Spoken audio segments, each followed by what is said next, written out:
प्रिय विद्यार्थियों, आज हम अध्ययन करेंगे तुलसीदास की साहित्य साधना के संबंध में। तुलसीदास भक्ति काल के प्रमुख कवि हैं। वे सगुणपंथी में राम भक्ति शाखा के प्रवर्तक कवि माने जाते हैं। साहित्य सृजना के माध्यम से उन्होंने कोटि कोटि जनता का पथ प्रदर्शन किया और उनके भक्ति मार्ग का रास्ता प्रशस्त किया। तुलसीदास का जन्म तिथि और जन्म स्थान के बारे में विद्वानों में भिन्न भिन्न विचार व्यक्त किए हैं। संभवतया उनका जन्म संवत 1589 में और मृत्यु उनकी 1680 में हुई होगी। जन्म स्थान राजापुरा या सोरो माना जाता है। उनकी माता का नाम हुलसी और पिता का नाम आत्माराम दुबे था। वे जाति के ब्राह्मण थे और जन्म के कुछ ही दिनों में तुलसी की माता स्वर्गवास हो गई। पिता ने बालक तुलसी को अपशकुन मानकर उसे त्याग दिया। दासी मुनिया की सास चुनिया ने उसे अनाथ बालक का मानकर पालन पोषण किया। 6 वर्ष पश्चात जब उनकी मौत हो गई तो बालक तुलसी पुनः अनाथ हो गए। बताया जाता है कि बाबा नरहरिदास उस अनाथ बालक को अपने साथ अयोध्या लेके गए और शिक्षा दीक्षा प्रदान कर उसे पंडित बना दिया। तुलसीदास का विवाह दीनबंधु पाठक की कन्या रत्नावली के साथ हुआ था। तुलसीदास अपनी पत्नी से अत्यधिक प्रेम करते थे, कभी उसे मायके नहीं भेजते थे। एक दिन उनकी अनुपस्थिति में वह बिना बोले अपने मायके चली गई। जब वे अपनी पत्नी से मिलने ससुराल पहुँचे तब उनकी उतावलेपन को देख करके रत्नावली ने उनसे कहा कि हाड़ मांस की दे ममता पर जितनी प्रीति तेसु आदि सो राम प्रति मिटई सब होविति। इस पंक्तियों से तुलसीदास की पत्नी ने जब उनको फटकारा तो तत्काल विरक्त होकर लौटे। पश्चात वे संन्यास ग्रहण करके संत हो गए। उन्होंने चित्रकूट, अयोध्या, काशी आदि तीर्थ स्थानों की यात्रा की। संत होने के पश्चात तुलसीदास के जीवन में एक नया मोड़ आ गया। उन्होंने अपना सारा समय राम की भक्ति और साहित्य सृजना में व्यक्त किया। साहित्य सृजना से उनका यश दसों दिशाओं में फैल गया। विद्वानों के कथनानुसार तुलसीदास की दर्जनों कृतियाँ हैं, किंतु उनकी प्रामाणिकता पर संदेह है। केवल रामचरितमानस ही एक ऐसा ग्रंथ है जिसकी प्रामाणिकता पर पर्याप्त अन्वेषण हो गया है। अन्य कृतियाँ कुछ अप्रकाशित है तो कुछ हस्तलिखित कृतियाँ उपलब्ध नहीं हो पा रही है। हाँ, माता प्रसाद गुप्त ने उनकी 13 कृतियों को खोज निकाला है, जिनका उनका नाम मैं आपको बता देता हूँ। रामलाल नछऊ, रामज्ञा प्रसन्न, रामचरितमानस, पार्वती मंगल, विनय पत्रिका, बरवे रामायण, कवितावली, वैराग्य संदीपिनी, जानकी मंगल, सतसई, गीतावली, कृष्ण गीतावली और दोहावली। ये 13 किताबें हैं। इनके बारे में, इनकी साहित्य साधना के बारे में हम संक्षिप्त सा विचार करेंगे। रामलाल नवछू विवाह का एक रस्म है जिसमें वर की हजामत बनती है, नाखून काटे जाते हैं और उसको मेहंदी लगाई जाती है। नछौ मंगल विवाह उत्सव के अवसर पर रानियों द्वारा गाए जाने वाला लिखित लोकगीत है। राम विवाह के अवसरों पर को लेकर तुलसीदास ने 20 संतों में राम लल्लान नवछौ की रचना की है। इसके रचना काल के बारे में विद्वानों में मतभेद है। सतगुरु शरण अवस्थी इन्हें 1613 के लगभग इस रचना को मानते हैं। दूसरी कृति है वैराग्य संदीपिनी। वैराग्य संदीपिनी 2 चौपाइयों और सोरठे मिलाकर कुछ 62 संतों की पुस्तिका है। शब्द प्रयोग और लक्षणा व्यंजना ये तुलसीदास की आरंभिक रचना सिद्ध होती है। संभवतः शांति लाभ की दिशा में निर्देश करने के लिए उन्होंने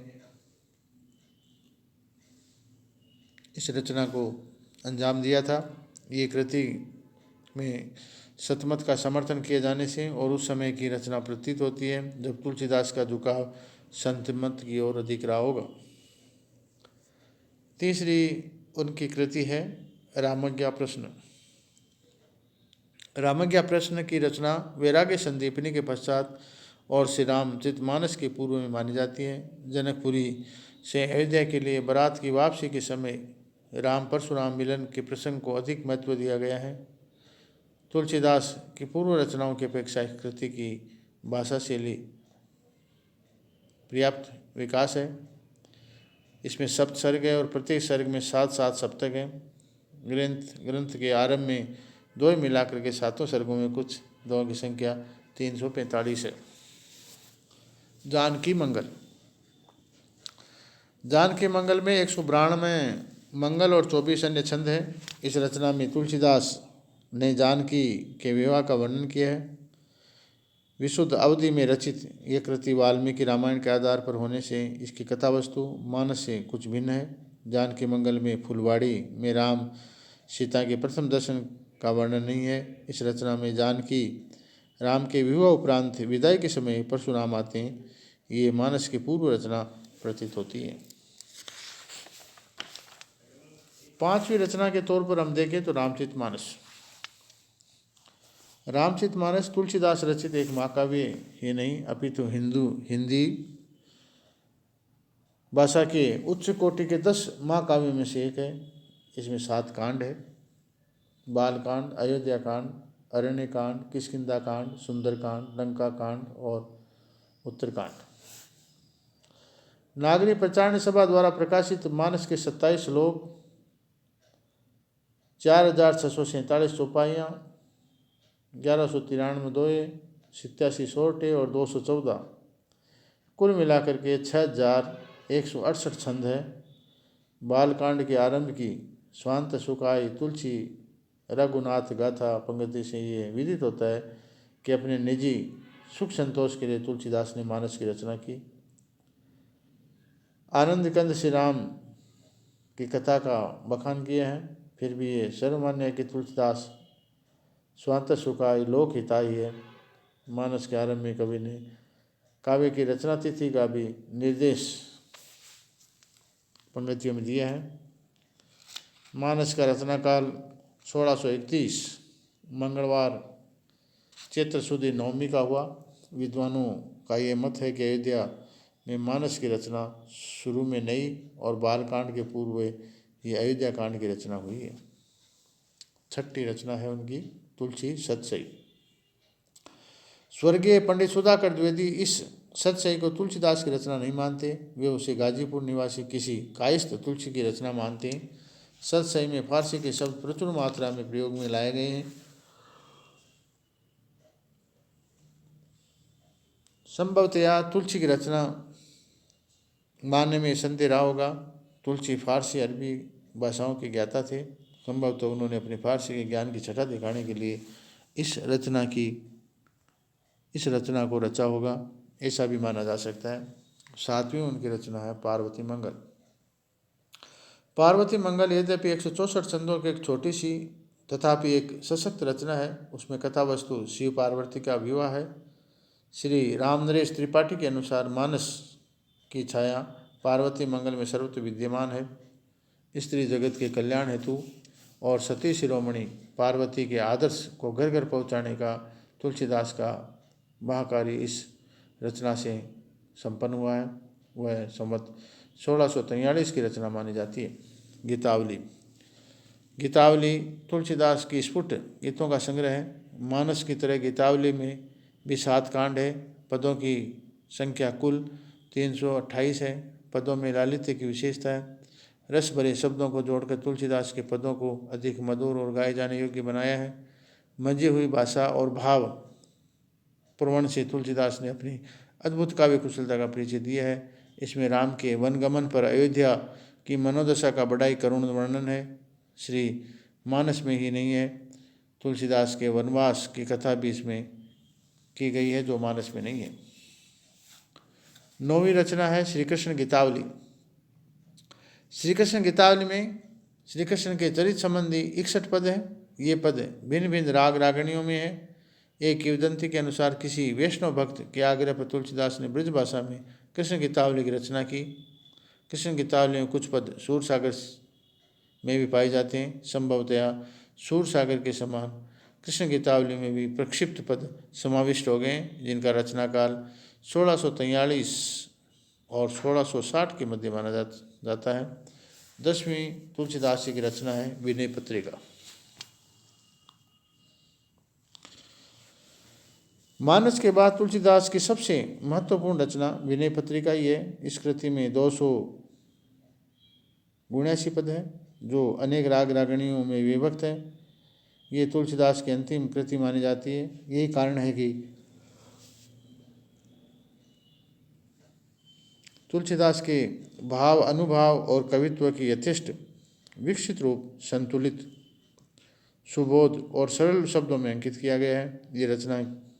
इस रचना में तुलसीदास को जितनी सफलता मिली है, उतनी अन्य किसी रचना में नहीं मिली। विनय पत्रिका, राम गीतावली, विनावली में संयुक्त रूप है। बताया जाता है कि तुलसीदास ने स्वयं अपनी दोनों रचनाओं को मिलाकर विनय पत्रिका का नाम रखा।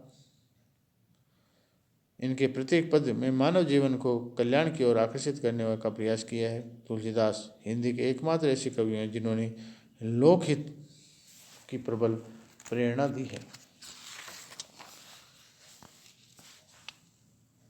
अगली उनकी रचना है वर्वे रामायण। ये भी मानस की भांति 7 कांड की रचना है। 2 पंक्तियों में गुणंतर छंदों में इसकी रचना हुई है। बरवे छंद में रामायण रचा जाना, इस कृति का नाम बरवे रामायण रखा है। छंदों की रचना में ये स्पष्ट होता है कि तुलसीदास स्फुट रचना है और छंदों को क्रम देने का काम पीछे से किया गया है। कुछ लोगों का यह भी कहना है कि तुलसीदास ने अब्दुल रहीम खाना से प्रभावित होकर बरवे छंद में ही रामायण की रचना की। बरवे छंद बिहार के ग्राम गीतों में खूब चलता है और बिहार की ओर जाते हैं, अतः इसका पूर्व परिचित छंद रहा होगा। दोहावली उनकी 12वीं रचना के रूप में हम विचार करें तो दोहावली में 573 दोहों का संग्रह है। इन दोहों में 75 दोहे मानस के, 32 दोहे रामज्ञा प्रसंग के और 132 दोहे तुलसी सतसई के और 7 दोहे वैराग्य संदीपनी के मिले हुए हैं। अतः ये एक स्वतंत्र रचना नहीं है। इनका रचना काल कुछ विद्वान तुलसीदास की वृद्धावस्था में मानते हैं और कुछ विद्वान इसे तुलसीदास के जीवन के अंत की रचना भी मानते हैं। कवितावली तुलसीदास के ग्रंथों में मानस के बाद कवितावली एक महत्वपूर्ण रचना है।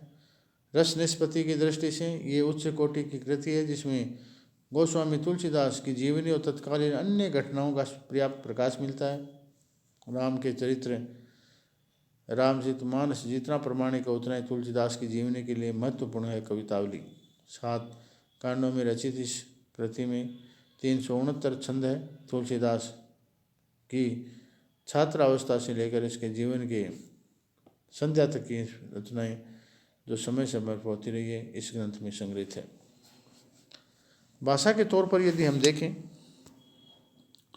तो तुलसीदास ने अवधी और ब्रज दोनों भाषाओं में अपनी रचनाएं रची है। समय अनुकूल अरबी फारसी शब्दों का भी उन्होंने साथ साथ में बुंदेलखंडी और भोजपुरी बोलियों का भी शब्दों का भी प्रयोग उन्होंने किया है। आचार्य रामचंद्र शुक्ल के अनुसार भाषा प्रदेशाधिकार गोस्वामी तुलसीदास का था, वैसा किसी अन्य कवि का नहीं है। सूरदास ने ब्रज भाषा में रचना की, मलिक मोहम्मद जायसी ने अवधी में रचना की, किंतु तुलसी ने अवधी और ब्रज दोनों भाषाओं का सशक्त रचना करके अपने सामर्थ्य का परिचय दिया। किसी भी की रचना ने किसी की पंक्ति में शिथिलता और दृष्टिगोचर नहीं होती। आवश्यकता अनुसार उन्होंने अपने शब्द चयन और प्रयोग का चमत्कार दिखाया है। रस योजना पर यदि हम विचार करें तो कवि तुलसीदास एक महान शिल्पकार थे। उनके काव्य में जहाँ सुंदर और उचित शब्दों का चयन हुआ, वहीं समग्र रसों का व्यंजक वर्णन भी है। मानस में उन्होंने श्रृंगार, वीर, शांत, हास्य, करुणा, अद्भुत, रौद्र और विभत्स और न्यूनाधिक व्यंजना की है। तुलसीदास ने श्रृंगार रस के उद्दीपन भाव का भी कभी भी चित्रण नहीं किया। उन्होंने शिष्ट चिर मर्यादा और का उल्लंघन कभी नहीं किया। वे तो लोक मंगल की कामना करने वाले महान संत थे। अतः उन्होंने मानस में भक्ति को ही प्रधान रस के रूप में प्रस्तुत किया। अन्य कृतियों में भी संदर्भानुकूल रसों का अभिव्यंजना हुई है। रसों को ही भांति अलंकार का प्रयोग मिलता है। रूपक के बांधने में तुलसीदास श्लोक प्रसिद्ध है। तुलसीदास के समय आज का दशा विसंकृत थी। एक और देश में मुसलमानों का अपना प्रभुत्व स्थापित कर लिया था, तो दूसरी ओर समाज का उच्च वर्ग विलासिता की मस्ती के चूर में निम्न वर्ग पर अत्याचार कर रहा था। विभिन्न संप्रदाय अपने अपने मतों का प्रचार कर रहे थे। वे लोगों को प्रभावित और अपनी ओर आकर्षित करने के लिए नाना प्रकार के चमत्कारों, बाह्य आडंबरों और हथकंडों को अपनाते थे। वेद, पुराण, साधु संतों की निंदा की जाती थी। शासक तलवार के बल पर लोगों को धर्म परिवर्तन करा रहे थे। जनता तरसती थी। समाज के आगे कोई उच्च आदर्श नहीं था। इन परिस्थितियों में तुलसीदास ने रामचरितमानस की रचना से सर्वशक्तिमान, दीन प्रतिपालक और दयालु श्री भगवान को प्रस्तुत करके भव्य जनता को संबल प्रदान किया। तुलसीदास का एक आदर्श समन्वय की भावना थी। उनमें वैष्णव और श्रीमत, ब्राह्मण और शूद्र, शील, शक्ति और सौंदर्य के अनेक सिद्धांतों को एक साथ किया। जनता के सम्मुख एक उच्च आदर्श प्रस्तुत करके उन्होंने लोकनायक की उपाधि प्राप्त की और अन्य किसी कवि को ये उपाधि आज तक प्राप्त नहीं हो सकी। धन्यवाद। आज इतना ही।